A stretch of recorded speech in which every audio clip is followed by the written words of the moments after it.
రాజు చూడు.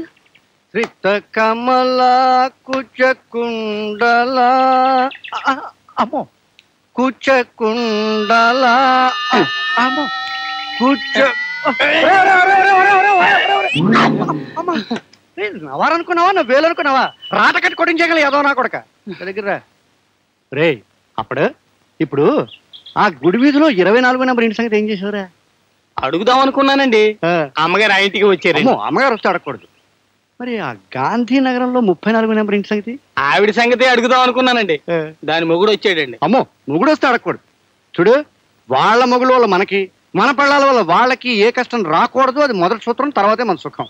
ఇందాకల్లా కాళ్ళు లాగా చంపేస్తాను కదవా. కూర్చోకు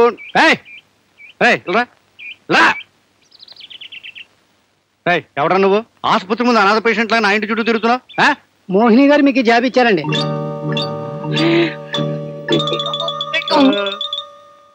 బాబు గారు అంటే మీరేనండి? బాబు గారు అంటే మామూలు బాబు గారు కాదు, అయ్యి బాబోయ్ గారు. పచ్చి ప్రేమలాకి నా సందేహం లేదు. ప్రియ బంగళాకి ఆ పక్కన ఉన్నారండి. అయితే ధైర్యంగా చదువుకోవచ్చు. ప్రియమైన బాబు గారికి అప్పుడు ఈ బాబు నేనేంటారా? కొంచెం ముందుకెళ్ళండి. మీరు ప్రతిరోజు ఉదయాన్నే పరిగెడుతూ ఉంటే నా గుండెల్లో పూలరథం పరిగెడుతున్నట్టుగా ఉంది. మీ అందం, మీ ఆరోగ్యం, మీ ఛాతి మరేం డౌట్ లేదండి. ఆ మోహిని మిమ్మల్ని లవ్వాడిందండి. నా మనస్సు మీకేనాడో అంకితం చేసి. అయ్యి బాబోయ్ కాపేయండి. ఇది నిఖార్సైన ప్రేమేనండి. నీకు ఆలస్యం చేయకండి. అసలు రోజులు బాగాలేవు. 1942, 43, 44 లో అమ్మాయిలు బాబు వాళ్ళందరూ ఇప్పుడు అమ్మమ్మలు అయిపోయి ఉంటారు. ముందు ఈ పిల్ల సంగతి చూడండి, లేకపోతే ఈమెకి 55 వచ్చేస్తాయి. ఈ విషయం అమ్మగారికి తెలియకుండా కాపాడే బాధ్యత నీది. తెలిసిందంటే నేను చంపేస్తాను. ఈ శుభ సందర్భంలో నోటితో చెప్పు అదవా. అర్థమైంది.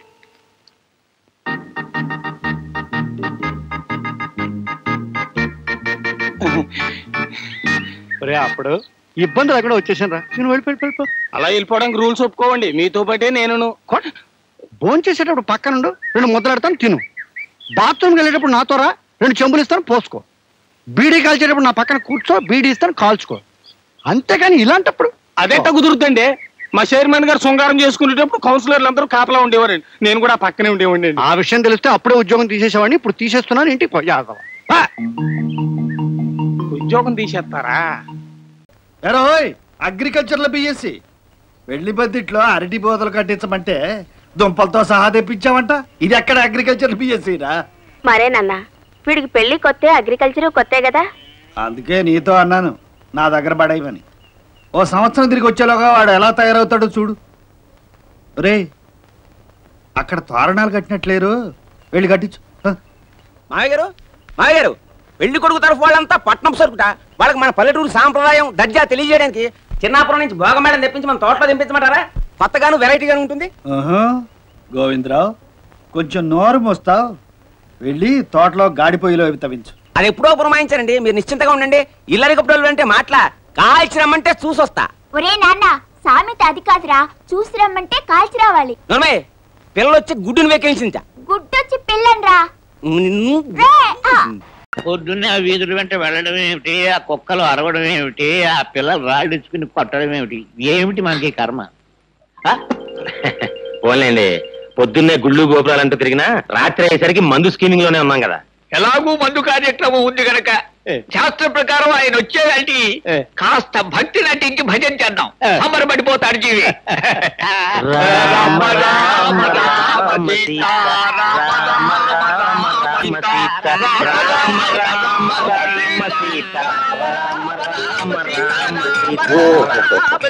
చాలా సంతోషం. మీరు అలా భక్తి పారవశ్యంలో చెలరేగిపోతుంటే ఈ సీతారాములు ఎంత ఆనందిస్తారు. కానీ రామభజనకు ఓ పద్ధతి ఉంది. దయచేసి భక్తులంతా తివాసి మీద ఆశీనులోకి వెళ్ళి ఇవాళ తివాసి సెటప్ అనుకుంటాను. అది రాముడు ఆ పెట్టి తీసి ఎవరి వాళ్ళకి అందించి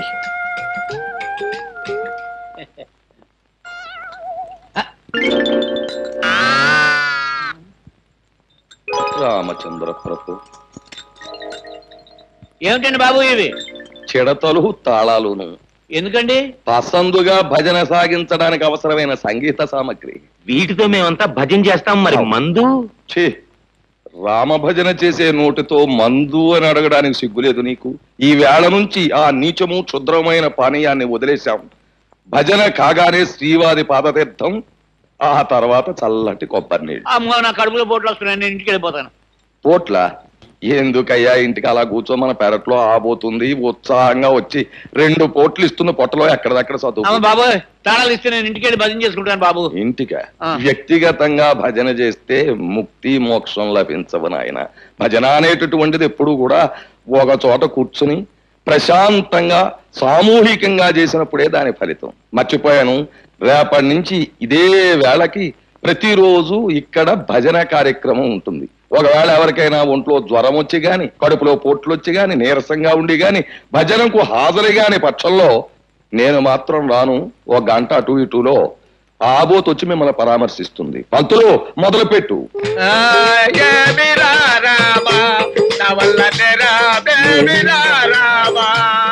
అబ్బాయి కొత్త కథ జాగ్రత్తగా చూసుకో. సరే పాపు, పాపమ్మా, ఏంటి? నేను ఎన్నోసార్లు నీ దగ్గరకు వచ్చాను. నువ్వు కూడా ఎంతో మంది అమ్మాయిలు చూపించావు, నేను చూశాను. కానీ ఒక్కసారైనా చెయ్యబడని రోజాని ఎప్పుడైనా చూపించావా? పాపమ్మా. అవును, పాపమ్మ అంటే నువ్వేనా? అవును, నేనే పాపమ్మ. నువ్వెవరు? అందరం నీలాంటి బిజినెస్ చేసేవాళ్ళవేలే. నా దగ్గర చెయ్యపడే రోజా ఒకటి ఉంది, తీసుకుంటావా? రేట్ ఎంత? అంతా గిట్టుబాటు ధరలే.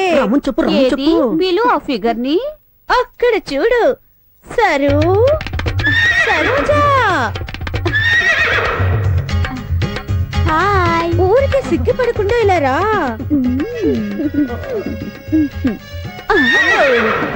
నమస్కారం అండి. ఫిగరు ఎలా ఉంది? ఈ అందగత్తె రేటు 1 అవర్ కి 5,000. ఓన్లీ 5,000. 5,000? 10,000 ఇస్తాను, తీసుకో 10,000. అరేబియన్ గుర్రం లాగుంది. మరి మాటలా? ఆఫ్రికన్ కొలాబరేషన్ కదా. అమ్మ ఇండియా, నాన్న ఆఫ్రికా. అయితే హైబ్రిడా? పాపమ్మ, నీ పని తర్వాత చూస్తా గాని ముందు ఈ హైబ్రిడ్ మరి కూర్చోమ్మా. సరే గాని చూడ్డానికి నల్ల సీమ పందిలాగున్నావు, నువ్వేం తింటావు? నేనా? ఆఫ్రికా ఏనుగు పాలు తాగుతాను. అందుకేనా నల్లగా నిగనిగలాడిపోతున్నావు? ఊడిపోతుంది. అబ్బా, రాజహంసలాగున్నావు. పేరేంటి? నా పేరా కోదండం. సిగ్గుపడిపోతావు.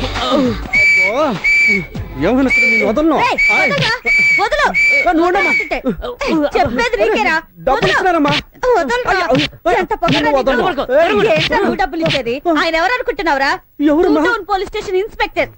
ఆయన దగ్గర వేషాలా? కిందకి దిగు. 10,000 తీసుకెళ్ళి లోపలేసి.